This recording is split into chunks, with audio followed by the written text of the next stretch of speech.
মেহেরপুরে তীব্র তাপদাহে প্রতিদিনই বাড়ছে গরমের তীব্রতা। এ নিয়ে আরো জানাতে সরাসরি যুক্ত হচ্ছেন আমাদের সহকর্মী আক্তারুজ্জামান। আক্তার, গরমের তীব্রতা কেমন দেখছেন আপনি, আর খেটে খাওয়া মানুষের অবস্থা জানাবেন।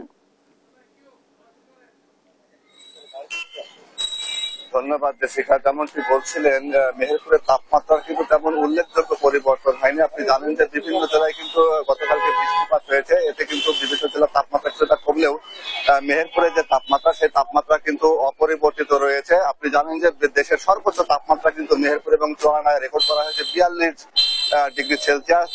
আজকে সকালেও কিন্তু আমরা জেনেছি যে 39 বা 38 ডিগ্রি সেলসিয়াস কিন্তু তাপমাত্রা রেকর্ড করেছে। আজকে 12টার পরেও কিন্তু তাপমাত্রা যে কি অবস্থা সেটি আমাদেরকে আবহাওয়া অধিদপ্তর থেকে জানাবেন। তো আমরা দেখেছি যে মেহেরপুরের যে তাপমাত্রা, শ্রমজীবী যে মানুষ, সেই মানুষ কিন্তু আসলে এখন পর্যন্ত কিন্তু রাস্তাতে সেভাবে বের হতে পারছেন না। বিশেষ করে শ্রমজীবী মানুষ, রাস্তায় যারা খেটে খাওয়া মানুষ, সেই মানুষ কিন্তু রাস্তাতে খুব সীমিত পরিসরে বেরোচ্ছেন, এবং যারা কর্মজীবী মানুষ বা যারা প্রয়োজনে বেরোচ্ছেন তারা কিন্তু খুব সকালবেলায় কাজ শেষ করে কিন্তু বেরোচ্ছেন। আমরা যদি পিছনে দেখাই, দেখবেন যে রাস্তাতে কিন্তু আসলে খুব কম সংখ্যক মানুষ কিন্তু চলাচল করছে। আমরা যদি একটু পিছনে রেকর্ড বলি, যে 9 মে সকাল 9টায় 38 ডিগ্রি সেলসিয়াস, দুপুরে 41 ডিগ্রি সেলসিয়াস তাপমাত্রা রেকর্ড করেছিল চুয়াডাঙ্গা আবহাওয়া অধিদপ্তর, এবং 10 মে রেকর্ড করা হয়েছিল 42 ডিগ্রি, এবং 11 মে 41 ডিগ্রি, 12 মে কিন্তু 38 ডিগ্রি, এবং বাতাসের আর্দ্রতা ছিল কিন্তু 63 ডিগ্রি সেলসিয়াস। কিন্তু রোদের যে তীব্রতা, গতকালকে কিন্তু কিছুটা মেঘ ছিল, সেই মেঘের কারণে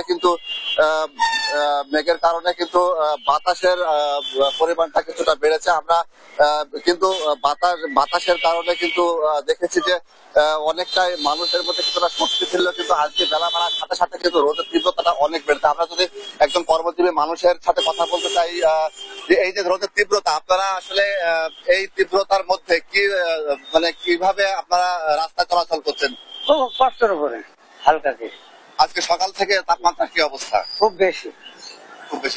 আপনার ধন্যবাদ আপনাকে। আপনি শুনছিলেন যে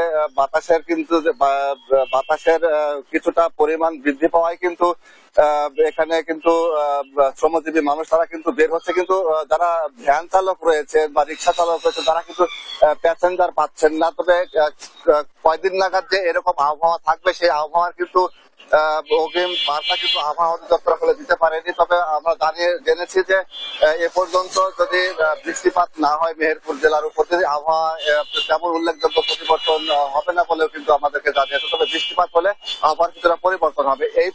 এই ছিল মেহেরপুর থেকে আবহাওয়া পরিবর্তন নিয়ে সর্বশেষ তথ্য। জেসিকা।